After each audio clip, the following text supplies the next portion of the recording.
মিয়ারে হক বলে দাবি করছে অনেকে সাহাবায়ে কেরাম। না, কোরআন এবং হাদিস আমি যতটুকু বুঝেছি পড়েছি, আমার দৃষ্টিতে কোরআনে কারীম বলছে আল্লাহ এবং রাসূলের বিধানের দিকে ফিরে যাও। এই আয়াত দিয়ে যত মুফাসসির আছে সবাই দলিল দিয়েছে উসওয়াতুন হাসানা, সত্যের মাপকাঠি একমাত্র মুহাম্মদুর রাসূলুল্লাহ।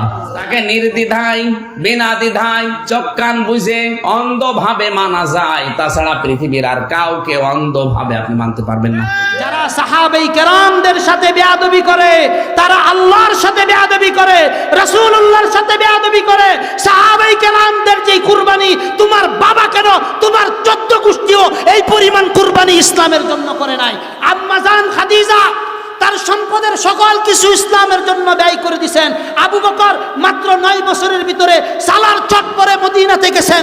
কত কোটি কোটি টাকার সম্পদ ছিল, এই সম্পদগুলো ইসলামের জন্য ওকাতরে বিলিয়ে দিয়েছেন। কথা ঠিক কি ঠিক না বলেন? আজকে তোমাদের একজন বক্তারে আনতে গেলে 1 লাখ 1.5 লাখ টাকা ছাড়া আনা যায় না। তোমরা সাহাবায়ে কেরামদের অনুসারী কিভাবে হও? সাহাবায়ে কেরামদের অনুসারী হইতে হইলে সাহাবায়ে কেরামদের মতো কুরবানি দিতে হবে, তাদের মতো কুরবানি দিয়ে, তাদের মতো কুরবানি দিয়েই আমাদেরকে চলতে হবে ইনশাআল্লাহ। আল্লাহ তাআলা যেন আমাদেরকে সাহাবায়ে কেরামদের পথে, আল্লাহ রাসূলের সুন্নাহের পথে যেন আমরা চলতে পারি। সকলেই বলেন, আমরা কি সাহাবায়ে কেরামদের সাথে, সাহাবায়ে কেরামদের অনুসৃত পথে আমরা চলতে রাজি আছি ইনশাআল্লাহ? দুইটা হাত উঠায় একটু লিল্লাহি তাকবীর বলে একটু স্লোগান দেয়, লিল্লাহি তাকবীর, লিল্লাহি তাকবীর। কোরআন সুন্নাহর আলো, সাহাবা বিদ্বেষ যেখানে, সবাই বলেন সাহাবা বিদ্বেষ যেখানে,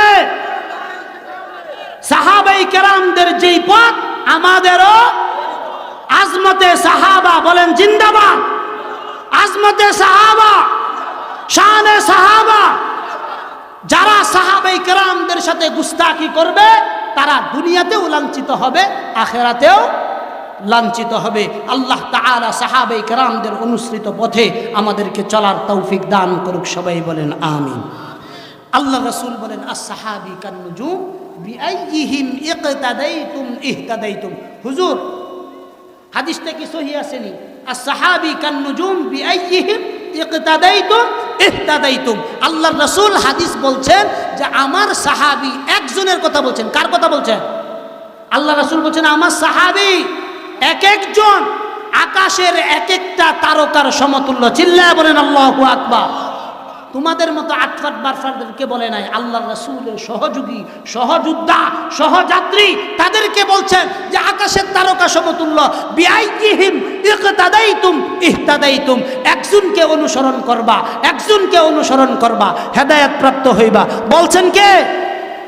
আল্লাহ রাসূল বলছেন যে ইকতাদাইতুম ইহতাদাইতুম। সাহাবায়ে কেরামদের অনুসরণ করবা, সাহাবায়ে কেরামদের অনুসরণ করলেই হেদায়েত প্রাপ্ত হইবা। হাদিসে আল্লাহ রাসূল বলছেন, এটা আমার কথা না, বানিয়ে বলা কথা না, আল্লাহ রাসূল নিজে বলছেন।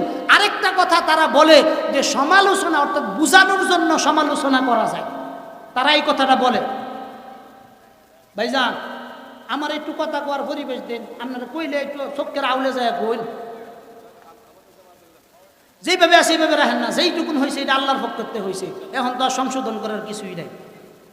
খেয়াল করেন, তারা একটা দলিল দিতেছে যে এই বিষয়গুলো বুঝানোর জন্য সমালোচনা করা যায়। বলেন নাউযুবিল্লাহ। এই বেটা, বুঝানোর জন্য কি আর কোনো বিষয় নাই? সাহাবী ছাড়া অন্য কোনো জাতি নাই? যেই জাতি সম্পর্কে আল্লাহ রাসূল বলছেন যে তোমাদেরকে বাইসা বাইসা আল্লাহ তাআলা জান্নাতের ঘোষণা দিয়েছেন, তোমরা যা ইচ্ছা তা করো, আল্লাহ তাআলা তোমাদেরকে মাফের ঘোষণা দিয়েছেন, তাদের সম্পর্কে তোমরা সমালোচনা, বুঝানোর জন্য সমালোচনা করতে হবে। এইটা সবচেয়ে বড় চরম দৃষ্টতা, মূর্খতা, অজ্ঞতা। এই অজ্ঞতার কারণেই তারা সাহাবীদের সমালোচনা করে। এজন্য সাহাবায়ে কেরামদের কোনোভাবেই সমালোচনার যোগ্য না, তারা সমালোচনার ঊর্ধ্বে। আল্লাহ তাআলা তাদের মান এবং মর্যাদাকে সমালোচনার ঊর্ধ্বে রাখছেন, কারণ যাদের মাফি হয়ে গেছে আগে, তাদের জন্য আর কোনো সমালোচনা হতে পারে না। এজন্য সাহাবায়ে কেরাম আমাদের সকলের জন্য সত্যের মাপকাঠি, মিয়ারে হক সাহাবায়ে কেরাম। আল্লাহর রাসূল নিজে বলছেন, আমার সুন্নতটা আঁকড়ায়া ধরো আর আমার খুলাফায়ে রাশিদিনের সুন্নত আঁকড়িয়ে ধরো। এদের সুন্নত যদি তোমরা আঁকড়ায়া ধরতে পারো, তাইলেই তোমরা কি হয়ে যাইবা? হেদায়েত প্রাপ্ত হয়ে যাইবা। আমরা দ্বিতীয় এই জুমার দ্বিতীয় যে খুতবা, এই খুতবার ভিতরে হুজুর সর্বশেষ যে কয়টা হাদিস পড়েন, এই হাদিসগুলো খুব ভালো করে আমরা সবারই মুখস্থ আছে। আল্লাহ রাসূল বলেন, আরহামু উম্মতি বি উম্মতি আবু বকর, আমার উম্মতের ভিতরে সবচেয়ে রহম দিলের অধিকারী আবু বকর। পৃথিবীর ইতিহাসে আর কোন ব্যক্তির কথা আল্লাহর রাসূল বলেন নাই, একজনের কথা বলছেন। আম্মাজান আয়েশা একদিন প্রশ্ন করছেন, ইয়া রাসূলুল্লাহ, ইয়া হাবিবাল্লাহ, দুনিয়ার ভিতরে তো আপনি সকল মানুষের ঋণই পরিশোধ করে নিলেন, দুনিয়ার ভিতরে এমন কোনো ব্যক্তি কি আছে যে আপনাকে উপকার করছে কিন্তু আপনি তার উপকারের বদলা দেন নাই? আল্লাহ রাসূল বলেন, দুনিয়ার ভিতরে আমি যাদের মাধ্যমে উপকৃত হইছি সকলের উপকারের বদলা আমি দিয়া দিছি, একজন মাত্র ব্যক্তি যার উপকারের বদলা আমি দুনিয়াতে দিতে পারবো না। ওই ব্যক্তিটাকে আল্লাহ রাসূল বলেন, ওই ব্যক্তি হলো আমার আবু বকর। এই আবু বকরের বদলা আমি দিতে পারি নাই। ইসলামের জন্য আবু বকরের যে কুরবানি, আম্মাজান খাদিজার সম্পদের যে কুরবানি, উসমানের সম্পদের যে কুরবানি, আলীর শক্তির যে কুরবানি, সাহাবায়ে কেরামদের জামাতের যে কুরবানি, এইটা যার কলবের ভিতরে হুব্বে সাহাবা থাকবে, ওই ব্যক্তির পক্ষে কখনো সাহাবায়ে কেরামদের বিরুদ্ধে কলম লেখা সম্ভব না। যার ভিতরে সাহাবায়ে কেরামের মুহাব্বত নাই, যার ভিতরে সাহাবায়ে কেরামদের ভালোবাসা নাই, যার ভিতরে সাহাবায়ে কেরামদের প্রেম নাই, ইশক নাই, মুহাব্বত নাই, ওই ব্যক্তির দ্বারাই কেবল সাহাবায়ে কেরামদের বিরুদ্ধে কলম লেখা সম্ভব। এজন্য আমরা যারা সাহাবায়ে কেরাম বিদ্বেষী, এই সমস্ত বিদ্বেষীদের থেকে আমাদের পথও আলাদা করতে হবে, আমাদের চলাও আলাদা করতে হবে, আমাদের সাথে তাদের লেনদেনগুলোও আলাদা করতে হবে।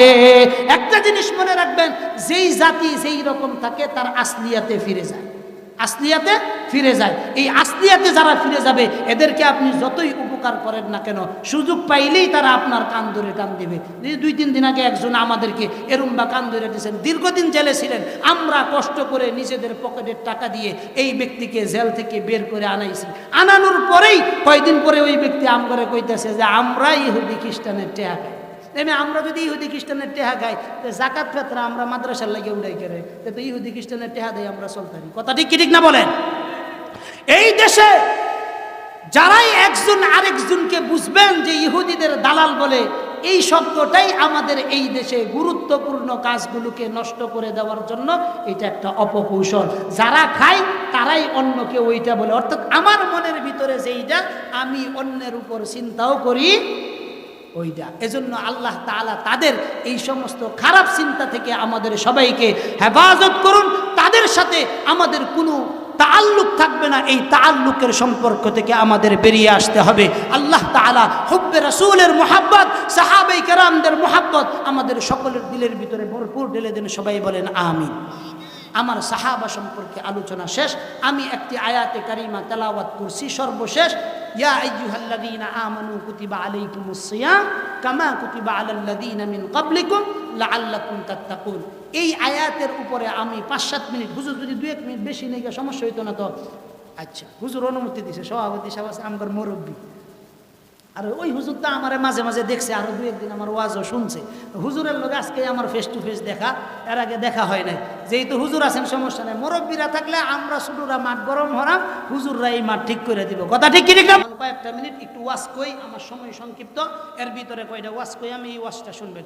আজকে থেকে কখনো যারা সাহাবায়ে কেরামদের সমালোচনা করে তাদের সাথে আমরা কখনো বন্ধুত্ব স্থাপন করব, বন্ধুত্ব স্থাপন করব, তাদের কোনো কথাই শুনবো না। একটা জিনিস মনে রাখবেন,